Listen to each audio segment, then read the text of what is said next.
नमस्कार, मैं हूं ब्रजेश ओझा और आप देख रहे हैं आपका अपना एनटीवी यानी न्यूज़ ट्रांसपोर्ट विशेष। और आज की खबर एक बार फिर फेसलेस ट्रांसपोर्ट सिस्टम, जिसे फेस फ्री ट्रांसपोर्ट सिस्टम भी कहा जाता है। जी हाँ, दिल्ली के ट्रांसपोर्ट विभाग में ये सुविधा शुरू हुई। हालांकि सुविधा शुरू की गई इसलिए कि जिससे वाहन चालकों और मालिकों को राहत मिलेगी, लेकिन कुछ एक चूक जो हम लगातार बताते रहे वो ये बता रहे हैं कि ये सुविधा का नाम लेकर जो रखी गई अब वो असुविधा में बदलती जा रही है।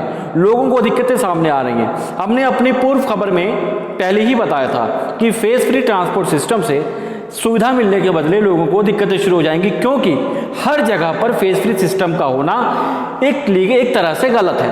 क्योंकि कई बार डॉक्यूमेंट अपडेट करते वक्त या अपलोड करते वक्त वो काम भी हो सकते हैं जो नहीं होने चाहिए। जो ओरिजिनल डॉक्यूमेंट्स हैं वो कोई भी अपलोड कर सकता है, क्योंकि सिस्टम को ये ऐसी कोई भी जानकारी नहीं होती या ऐसी कोई तकनीक नहीं है जो ये बता सके कि अपलोड डॉक्यूमेंट करने वाला व्यक्ति क्या वाहन मालिक ही है, जो जिसके नाम पर गाड़ी है या जिसके नाम पर लोन है या जिसके डॉक्यूमेंट्स होने चाहिए। कुल मिला के एक बड़ा झोल है और इस झोल का आज एक बार फिर से पर्दाफाश हो गया है। जी हाँ, आपको बता दें, एक केस रजिस्टर्ड किया गया है, क्रिमिनल केस, जिसकी इन्वेस्टिगेशन हो रही है, जो क्राइम ब्रांच इन्वेस्टिगेशन की स्पेशल टीम क्राइम ब्रांच के द्वारा की जा रही है, दरियागंज कोतवाली की। जी हाँ, जहां पर ये बताया गया, जो केस पूरा मामला है और केस में जो ऑर्डर कॉपी आप देख सकते हैं जिसमें साफ लिखा गया है कि एनओसी की और साथ में जो डॉक्यूमेंट अपलोड किए गए एक्यूज्ड के द्वारा, अननोन आदमी के, वो अपलोड किए गए हैं और वो वाहन उसका है ही नहीं, वाहन किसी और का था। यानी जो फेस फ्री सिस्टम को लेकर हम लगातार कह रहे हैं कि एनओसी, परमिट, डिपॉजिट के मामले में जैसे कुछ और मामले हैं, इनमें फेसलेस या फेस फ्री सिस्टम का होना एक तरह से बड़ी मुसीबत को दे सकता है। क्योंकि वहां पर अक्सर देखा गया है कि जो डॉक्यूमेंट्स पे जो सिग्नेचर होते हैं वाहन मालिक के, वो फाइनेंसर या दूसरों लोगों के पास होते होंगे। वहां पर उनको वो डिजिटल साइन जो अपलोड डॉक्यूमेंट कर रहे हैं वो बहुत आसान है। ऐसे में ट्रांसपोर्ट विभाग किस तरह से जान पाएगा या पता लगाएगा कि ये डॉक्यूमेंट सही व्यक्ति अपलोड कर रहा है या नहीं। और ये केस, हालिया केस जो 4 तारीख का है, जो आप देख सकते हैं, ये बता रहा है कि अभी ये एक रजिस्टर हुआ है। न जाने ऐसे कितने केस हो गए होंगे जिनका पता करना भी मुश्किल है कि आखिर इस तरह की जो क्रिमिनल एक्टिविटीज़ हैं, जो कुछ गलत लोगों ने एचपी चढ़ाने के लिए गलत डॉक्यूमेंट्स अपलोड कर दिए हैं वेबसाइट पर, इस तरह के कितने केस सामने आए होंगे।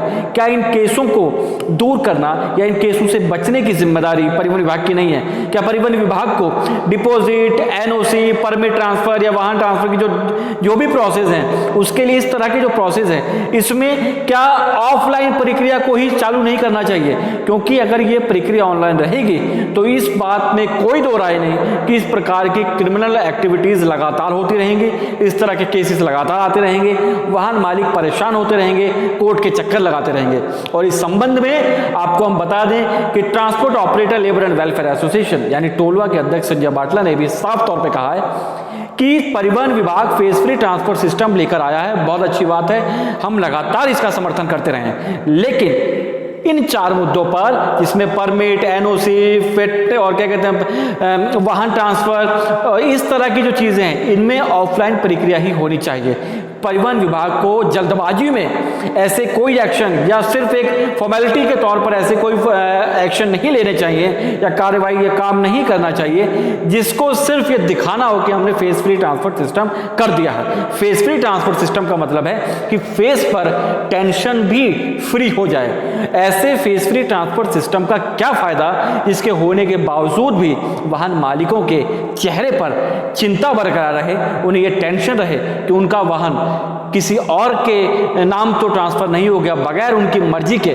तो ये एक बड़ी खबर है और इस खबर से हम उम्मीद करते हैं कि इस तरह की जो एक्टिविटीज या केस, क्रिमिनल केस दर्ज किया गया है, इस तरह के केस और ना हो। इससे पहले परिवहन विभाग अपनी नींद से जागेगा, वाहन मालिकों को, चालकों को राहत देगा और फेस फ्री सिस्टम में इन 4 कैटेगरीज में को ऑफलाइन रखेगा, जिससे वाहन मालिक खुद वहां मौजूद रहे सिग्नेचर के लिए ये बताने के लिए कि ये वाहन वो खुद चाहता है कि ट्रांसफ़र होना चाहिए, नहीं होना चाहिए, या उसका खुद का वाहन है, जो भी प्रक्रिया है वो उसकी मर्जी से होनी चाहिए, क्योंकि वो वाहन का मालिक है। और कम से कम एक लोकतंत्र देश में जो सामान मेरा है उस पर तो मेरा अधिकार होना ही चाहिए।